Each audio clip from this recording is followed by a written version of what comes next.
Hi అండి. Welcome to శుభమస్తు. ఇప్పుడు మీరు చూసేది శ్రీరంగం వచ్చామండి. శ్రీరంగంలో రంగనాథ స్వామి వారి దర్శనం అయ్యింది. మాకు అన్నీ లాస్ట్‌లోనే దర్శనాలు దొరికినాయి. వెళ్ళేటప్పటికి లేట్ అయిపోయేది. అక్కడికెళ్ళేటప్పటికి చాలా పెద్ద వర్షం అన్నమాట. దర్శనం అయితే స్వామివారి దర్శనం చాలా బాగా అయింది. ఇట్లా బయటకొచ్చేసాము ఇంకా.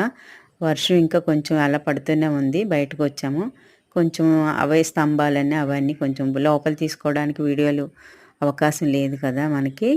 బయట కొంచెం అయితే తీశాను. అవి మీరు చూస్తారని చూపిస్తున్నాను. అట్లాగే బయట గోపురాలు, లోపల స్తంభాలు చూసారా?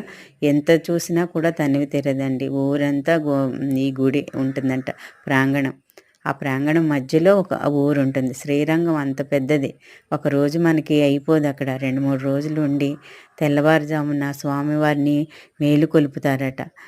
ఆవు, గుర్రము, ఏనుగు అవి వచ్చి మేలుకొలుపుతాయంట. అవి చూడడానికి 2 రోజులు, 3 రోజులు అందరూ ఉండిపోతున్నారు. కాకపోతే మాకైతే అవకాశం కుదరలేదు. మేము బస్సుకెళ్ళాము. అంతా చూసుకోవడమే సరిపోయింది. నైట్ ప్రయాణం, పగలు ఎక్కడ ఉండలేదు. ఎప్పుడైనా ఎవరైనా వెళ్తే గనక అలాగా ఒకరోజు ఎక్కడైనా పెద్ద ఇలా టూర్‌లకి వెళ్ళినప్పుడు ఒకరోజు, 2 రోజులు ఉండడానికి అవ్వదు. మనం విడిగా వెళ్ళి ఉండాలి. ఉంటేనే అన్నీ చూడగలుగుతాం. తృప్తిగా ఉంటది మనకి. చూడండి ఎంత పెద్ద గుడో, ఏదో కొంచెం వస్తూ కొంచెం అయితే తీసుకున్నాను. అదే మీకు చూపిస్తున్నాను ఇప్పుడు. ఇంక ఇలా బయటకొచ్చేసాము. బయట ఆటోల దగ్గరికి ఇంక రూమ్‌కెళ్ళిపోతున్నాము. మధ్యలో దేవుడిది గర్భగుడి పైన కొంచెం బంగారు శిఖరం ఉంటుందన్నమాట. అది కొంచెమే కనిపిస్తుంది. అది కూడా తీశాను.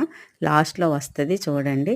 స్తంభాలు, ఈ సౌందర్యం ఇదంతా కూడా మనం చూసే కొలది చూడాలని అనిపిస్తుంది. ఇది గోపురం ఎదరది.